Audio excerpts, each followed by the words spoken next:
Olá a todos, sejam muito bem-vindos, bem-vindas ao nosso canal Em Defesa do Evangelho. Vou fazer uma pergunta aqui para vocês para abrir aqui o nosso debate. Alguém já se perguntou por que o apóstolo Paulo é muito resistido na comunidade cristã? Por que alguns têm uma certa resistência para reconhecer o apostolado dele?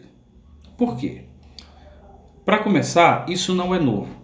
Hoje, nos dias de hoje, com o advento da internet, a consolidação das redes sociais, muitas pessoas vêm tentando estigmatizar o apóstolo Paulo. Mas a primeira coisa que eu digo para vocês é o seguinte: eu acho uma covardia, uma desonestidade intelectual sem precedentes.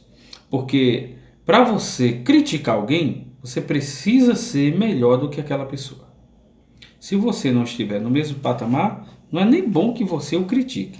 Agora, pegando o livro do apóstolo Paulo, as suas cartas, o seu ministério já pronto, redondinho, bonitinho, e fazer uma crítica em cima daquilo que está pronto, que está feito, elaborado, em condições muitas vezes subhumanas, em abismo, em desertos, em naufrágios, em açoites, em cadeias, que foram as condições que Paulo redigiu o seu evangelho, aí fica fácil, né? Por que você não se coloca empaticamente no lugar dele? Mas vamos lá. Isso não é novo. Primeiro porque nós tiveram uma certa desconfiança para receber o apóstolo Paulo como apóstolo, porque ele antes perseguia a igreja de Jesus. Mas havia, antes dessa perseguição de Paulo, que antes era Saulo, uma certa observação para escolher o 12º apóstolo que ocuparia o lugar de Judas, que havia se matado, né? Em Atos, no capítulo 1, no versículo 21 a seguir, o apóstolo Pedro vem fazendo toda uma releitura dos Salmos, que diz: porque no livro dos Salmos está escrito: fique deserta a sua habitação, e não haja que nela habite, e tome outro seu bispado. Aqui são as falas de Pedro para introduzir um certo sorteio, para escolher a 12ª pessoa para o apostolado, e ocuparia aquela lacuna deixada lá por Judas Iscariotes. No versículo 21 diz assim: é necessário, pois, dos homens que conviveram conosco todo o tempo em que o Senhor Jesus entrou e saiu entre nós. Então aqui nós temos o primeiro pré-requisito na perspectiva desses apóstolos. Olha, para ser apóstolo, a pessoa tem que ter convivido conosco desde o dia que Jesus entrou e saiu. Desde quando? Começando desde o batismo de João. Ou seja, as pessoas, para serem candidatas ao apostolado, deveriam ser, antes de mais nada, testemunhas oculares desde o início do batismo de Jesus, que abriu o caminho para o seu ministério terreno. Então nós temos aqui esse pré-requisito, que mais? Desde o batismo de João e desde o dia em que ele foi recebido em cima, um deles se faça conosco testemunha da sua ressurreição. Então a pessoa também deveria ter visto Jesus sendo assunto aos céus, e daí também a ressurreição. Para ser apóstolo, então nós teríamos esses pré-requisitos: terem convivido com os apóstolos, Atos 1, versículo 21, ter presenciado Jesus desde o dia que ele entrou e saiu dentre nós. Quem são nós? Os 11 apóstolos, e agora seria a 12ª pessoa, não é? E que este candidato também visse Jesus desde o dia que ele protagonizou o seu batismo, ali com João, que com certeza era um essênio que vivia uma vida de piedade e observação da lei e aguardava o Messias numa perspectiva muito esperançosa. Então, nós temos aqui esses pré-requisitos até que se encontrasse um homem por nome Matias, do qual um sorteio foi feito e ele entrou ali. Daí, algumas pessoas têm desconfiança a respeito do apostolado, de Paulo. Mas como que se deu a revelação de Jesus na vida do então Saulo, o perseguidor da igreja? Ele, no caminho de Damasco, perseguindo a igreja, teve um impacto no caminho de Damasco, certamente montado no cavalo. Ele enxergou a luz de Jesus, a sua glória, ele caiu por terra de forma sem enxergar, né? Ficou cego, e ali nós temos todo um desfecho. Nós temos a pessoa de Ananias, depois orando por ele. Saulo estava em jejum, orando a Deus. Aí então o seu nome se modifica para Paulo, que quer dizer pequeno. Em uma outra coisa, as pessoas dizem assim, de quem que Paulo recebeu o evangelho? O evangelho de Paulo é diferente de todos. Os outros apóstolos viram o verbo encarnado, conforme João diz, vimos, ouvimos e tocamos na palavra da vida. Já o apóstolo Paulo teve uma revelação impactante do Jesus glorificado. E tudo emanou de Jesus para ele, né? Do Jesus ressurreto. Em 1 Coríntios, no capítulo 11, no versículo 23, Paulo diz, porque eu recebi do Senhor o que também vos ensinei. Então, o remetente da mensagem da Boa Nova para Paulo é Yeshua HaMashiach, Jesus o Cristo, ressurreto. Deixar bem claro isso, né? Que eu recebi do Senhor que também vos ensinei. Que na noite em que o Senhor foi traído, tomou o pão, e tendo dado graça, partiu e disse, tomai e comei, isto é o meu corpo que é partido por vós, fazei isso em memória de mim. Então o evangelho de Paulo é um evangelho proveniente de Jesus. E aqui nós tivemos um certo contraponto, né? Ele não preencheu aqueles pré-requisitos de Atos, onde nós lemos no capítulo 1. O que mais? Então estou dizendo que Paulo recebeu o evangelho de Jesus, o Jesus ressurreto. Isso está em 1 Coríntios, capítulo 11, versículo 23, conforme nós lemos. Agora nós temos aqui em Gálatas, no capítulo 1, no versículo 11, quando Paulo diz assim, mas faço-vos saber, irmãos, que o evangelho que por mim foi anunciado não é segundo os homens. Então o evangelho de Paulo não teve a comunicação de homem nenhum. Ninguém chegou e falou para Paulo, foi assim, foi assado. Foi a própria revelação de Jesus em Paulo.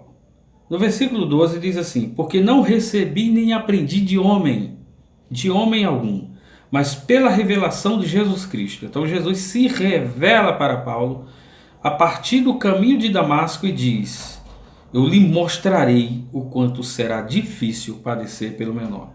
O perseguidor agora é perseguido.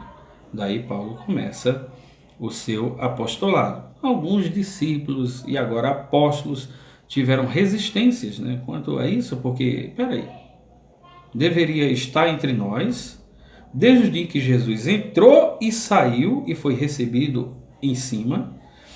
Deveria ter presenciado Jesus desde o batismo de João, quando esse o batizou no Jordão. Deveria ser testemunha ocular da sua ressurreição. Tudo esses pré-requisitos Matias preenchia. O apóstolo Paulo não. Por isso alguns críticos começam a dizer que Paulo deveria ser desprezado. Só que não. Isso é uma questão de fé e de interpretação. Porque eu recebi do Senhor, né, o que também vos ensinei. Agora eu quero falar sobre 3 visões que Paulo aqui nos passa em 1 Coríntios, no capítulo 11. Ele diz, e havendo dado graça e tal, fazer isto em memória de mim. 1 Coríntios 11, 24. Semelhantemente, também, depois de cear, tomou o cálice, dizendo, este é o cálice do Novo Testamento no meu sangue, fazei isso todas as vezes que bebedes em memória de mim. Então, a primeira visão que Paulo nos passa aqui em 1 Coríntios, capítulo 11, versículo 25 a seguir, é uma visão retrospectiva. O que é uma visão retrospectiva? É uma visão que aponta para o passado. O Evangelho de Paulo agora vai nos mostrar isso.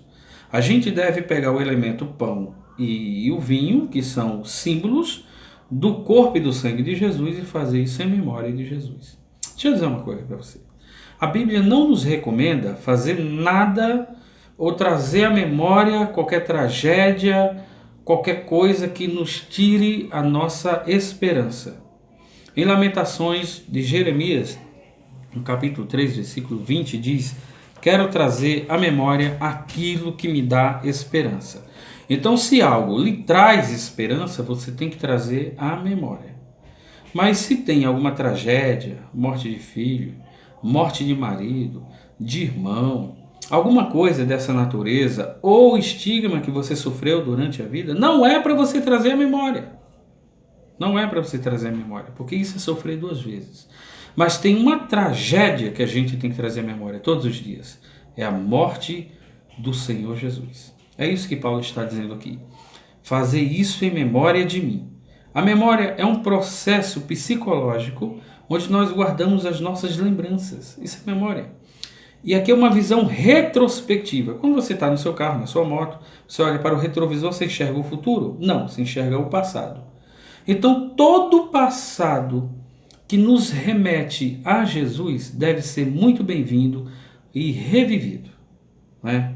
Aí, nós temos depois uma outra visão. Essa foi a visão retrospectiva. Depois nós temos uma visão futurista, apocalíptica. Diz assim, no versículo 26 de 1 Coríntios, capítulo 11, versículo 26. Porque todas as vezes que comeres esse pão e beberes esse cálice, anunciai a morte do Senhor até que ele venha. Então, a nossa esperança através da Santa Ceia é relembrar a morte de Jesus, mas anunciando a morte do Senhor até que ele venha. Atos, no capítulo 1, nós temos a primeira menção da vinda de Jesus pelos apóstolos e agora pelos anjos. Né? Capítulo 1 de Atos, versículo 11 a seguir, nos diz assim, os quais disseram, ou melhor, versículo 10, estando com os olhos fitos no céu, enquanto Jesus subia, eis que junto deles se puseram dois homens vestidos de branco, os quais lhe disseram, varões galileus, porque estáis olhando para cima? Esse Jesus que dentre vós foi recebido em cima, no céu, há de vir, do mesmo modo que viste subir. Então, nós temos aqui a lembrança da Santa Ceia, fazer isto em memória de mim, anunciando a morte do Senhor até que ele venha. Os anjos estão aqui prometendo que Jesus voltaria.